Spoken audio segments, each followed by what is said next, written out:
सोचिए कि हम ना एक बहुत भारी सूटकेस लेकर चल रहे हैं बिल्कुल। और उसे हमने खुद ही अपनी पुरानी यादों और भविष्य की चिंताओं वाले पत्थरों से भर रखा है। हाँ, मतलब हमें लगता है कि ये पत्थर आगे काम आएंगे, लेकिन असल में वे सिर्फ हमें थका रहे हैं। हाँ, वो सिर्फ हमारा बोझ बढ़ा रहे होते हैं। राइट। तो आज की इस गहन चर्चा में हमारा जो मुख्य स्रोत है वो है the fragrance of the present moment. ये बेसिकली ओशो की शैली में बुना गया एक गुरु शिष्य संवाद है। और हमारा मिशन आज यही समझना है कि इस सूटकेस वाले डर को छोड़कर हम पूरी जागरूकता के साथ वर्तमान में कैसे जी सकते हैं। क्योंकि मैं सोच रहा था कि ये स्रोत सिर्फ ज्ञान नहीं देता बल्कि एक दर्पण की तरह है। हाँ, बिल्कुल एक आईना दिखाता है हमारी उलझनों को। एकदम। चलिए समझते हैं कि हम जीवन का अर्थ खोजने की होड़ में वर्तमान क्षण की जो खुशबू है उसे कैसे अनदेखा कर देते हैं। इस संवाद में जो सबसे दिलचस्प पहलू मुझे लगा ना, वो है अवेयरनेस, यानी जागरूकता का बिल्कुल केंद्र में होना। और यहीं से ज्ञान और विवेक का वो विरोधाभास सामने आता है जिसे हम पैराडॉक्स ऑफ नॉलेज कहते हैं। अच्छा, वो चाय के प्याले वाला उदाहरण। जी बिल्कुल वही। मतलब हम अक्सर अपने दिमाग को ना किताबी ज्ञान, सामाजिक धारणाओं और भविष्य की प्लानिंग से इतना ज्यादा भर लेते हैं कि उसमें वर्तमान रूपी ताजा चाय के लिए कोई जगह ही नहीं बचती। जगह ही नहीं है। हाँ। अब आप खुद सोचिए, एक भरे हुए प्याले में और चाय डालेंगे तो क्या होगा? वो छलक कर बाहर ही गिरेगी ना। जाहिर सी बात है, गिरेगी ही। तो मैं कहूंगी कि ये जो तथाकथित ज्ञान है और हमारा अहंकार है, वही हमें एक तरह की गहरी नींद में रखता है। ये असली अनुभव के लिए एक बहुत बड़ी दीवार बन जाता है। भरा हुआ प्याला, ये बहुत ही सटीक उदाहरण है। क्योंकि हमारा यही किताबी ज्ञान असली अनुभव के लिए कोई जगह नहीं छोड़ता। एकदम सही बात है। लेकिन एक बात बताइए, अगर इस पल में जीना इतना ही महत्वपूर्ण है तो सबसे बड़ी रुकावट हमारा डर क्यों है? मतलब सैद्धांतिक रूप से तो डर को छोड़ना बहुत अच्छा लगता है सुनने में, पर क्या हमारा दिमाग प्राकृतिक रूप से भविष्य की चिंताओं और खतरों से बचने के लिए प्रोग्राम नहीं किया गया है?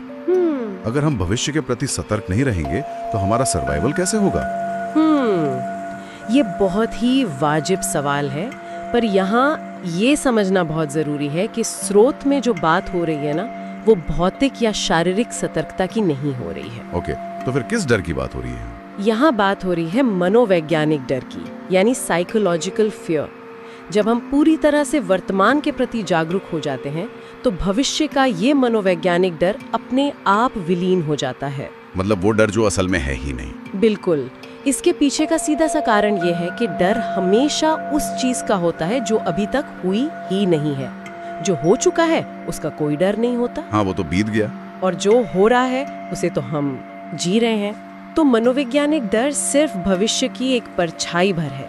जब हमारा पूरा ध्यान इस पल की रोशनी पर होता है ना, तो वो परछाई खुद ब खुद गायब हो जाती है। अरे वाह, यहाँ आकर चीजें सच में बहुत ही रोचक हो जाती हैं। मुझे याद आ रहा है कि स्रोत के अंत में एक चौंकाने वाली सीख का जिक्र किया गया है। हाँ, वो गुरु शिष्य संवाद का सबसे खास हिस्सा है। राइट, क्योंकि अक्सर ऐसे संवाद किसी मोड़ पर जाकर एक बड़ा सरप्राइज देते हैं। ये देखना दिलचस्प है कि ज्ञान और विवेक का ये जो विरोधाभास है वो अंत में कैसे सुलझता है। तो इसका सबसे बड़ा आश्चर्य यही है कि एक शिष्य गुरु के पास कुछ नया सीखने या ज्ञान प्राप्त करने जाता है। हाँ, उसे लगता है कि कोई सीक्रेट फॉर्मूला मिलेगा जीवन का। एग्जैक्टली। उसे लगता है कि गुरु उसे कोई रहस्यमय फॉर्मूला देंगे, लेकिन गुरु उसे एहसास दिलाते हैं कि उसका प्याला तो पहले से ही व्यर्थ के ज्ञान से भरा हुआ है।